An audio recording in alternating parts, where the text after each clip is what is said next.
अस्सलाम वालेकुम friends, welcome back to top smarties drama serial Zabt on, जो कि इनके साथ शॉपिंग के लिए जाता है क्योंकि मामू ने कहा है और मामू की बात ऑन वैसे भी नहीं टाल सकता। और साथ ही साथ आयला के साथ कहीं जाने का मौका मिले तो ये भी ऑन हाथ से नहीं गंवा सकता। यहाँ पर जोया ने नोट किया कि ऑन की नज़र सिर्फ और सिर्फ आयला पर ही रहती है।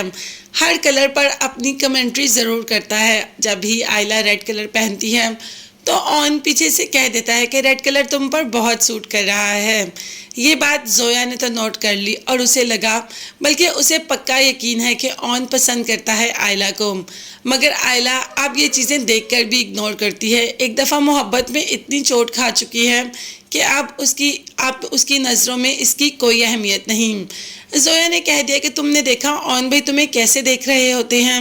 मुझे लगता है कि ऑन भाई तुम्हें पसंद करते हैं। जबकि जोया का कहना है कि मर्द कोई किसी को पसंद नहीं करता, वो सिर्फ औरत को तब तक ही ऐसे देखता है जब तक वो उसकी दस्तरस में नहीं होती, और जब औरत मर्द की दस्तरस में आती है तो वो मर्द के लिए बेकार हो जाती है।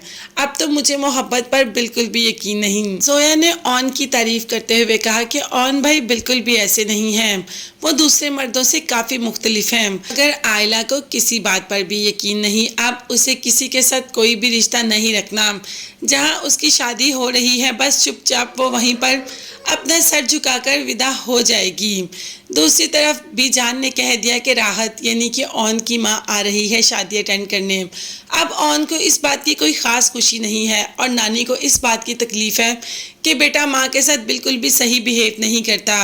आयला ने खैर बीजान के तो आंसू साफ किए और ऑन से भी बात करनी चाहिए। तो आयला जाकर ऑन से इस बारे में ज़रूर बात करेगी कि तुमने बीजान के साथ ऐसा क्यों किया। जिस पर ऑन आगे से कहता है कि अच्छा तुम्हें फीलिंग्स की कदर है तो तुम्हें सुनाई या दिखाई नहीं देता जो मैं कहना चाहता हूँ या जो मेरी फीलिंग्स हैं।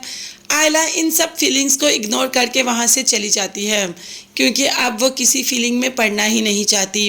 पहले मोहब्बत में बहुत धोखा खा चुकी है और जिन्होंने मोहब्बत में धोखा दिया वो कौन से सुकून में है। रमला ने तो उन सब की ज़िंदगी हराम करके रख दी।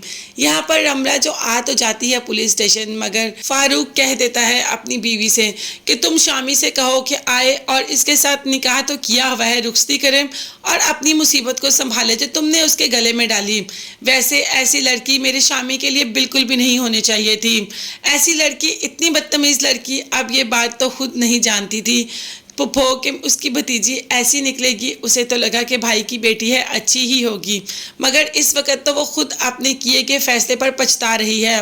रमला को इतनी बातें भी करती है, रमला को सीधा करने की कोशिश भी करती है, मगर रमला तो अपनी हरकतों पे ही कायम है। और देखते हैं कि अगर शामी आ भी जाएगा तो क्या रमला उसके साथ रुखसती कर लेगी। वो तो इस रिश्ते को निभाना ही नहीं चाहती।